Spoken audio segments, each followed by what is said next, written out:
देश में पहली बार पूरी तरह डिजिटल जनगणना कार्यक्रम की शुरुआत होने जा रही है। झारखंड में इस प्रक्रिया की शुरुआत 1 मई 2026 से होगी।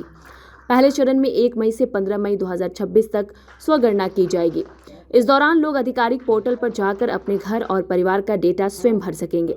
रांची नगर निगम द्वारा एक प्रेस कॉन्फ्रेंस का आयोजन किया गया, जिसमें जनगणना अधिकारी, डिप्टी मेयर, मेयर और नगर निगम के अन्य पदाधिकारी मौजूद रहे। रांची की मेयर रोशनी खलको ने कहा कि वर्ष 2011 के बाद जनगणना नहीं हुई है।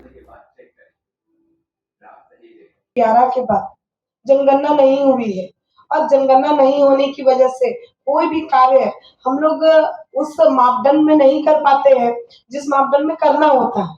आज अगर हम लोग रांची नगर निगम की स्थिति देखें तो इसकी जो लोगों का क्राउड है वो बढ़ता ही जा रहा है। क्षेत्रफल तो उतना ही रहा, लेकिन लोगों की संख्या बढ़ गई, बड़े-बड़े अपार्टमेंट बन गए, बहुत सारे नए घर बन गए, लेकिन हमारी संख्या वही है। तो कोई भी कार्य करने से पहले या कोई भी कार्य योजना आती है तो उसे हम लोग इम्प्लीमेंट करने में हमें सहूलियत नहीं मिलती है, क्योंकि योजनाएं हम लोग छोटे स्तर पर कर रहे हैं। हमारी जब नई संख्या आएगी, नए आंकड़े आएंगे तो उस हिसाब से हम लोग डाटा तैयार करेंगे कि किस किस योजना में किस तरह से हम उसे क्रियान्वयन करें और किस लेवल पर करना है हम लोग। उसकी उसे उसे किस मापदंड तक हमको लेके जाना है, वो एक आइडिया आएगा।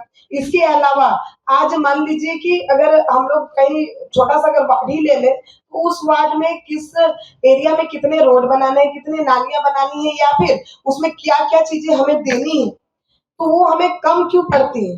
क्योंकि अब एरिया डेवलप नए-नए एरिया बहुत सारे डेवलप हो गए हैं और वो एरिया पहले वैकेंट था, खाली था, तो कोई दिक्कत नहीं थी, लेकिन आज वहाँ जनसंख्या बढ़ गई है, वहाँ चीज़ें बढ़ गई हैं।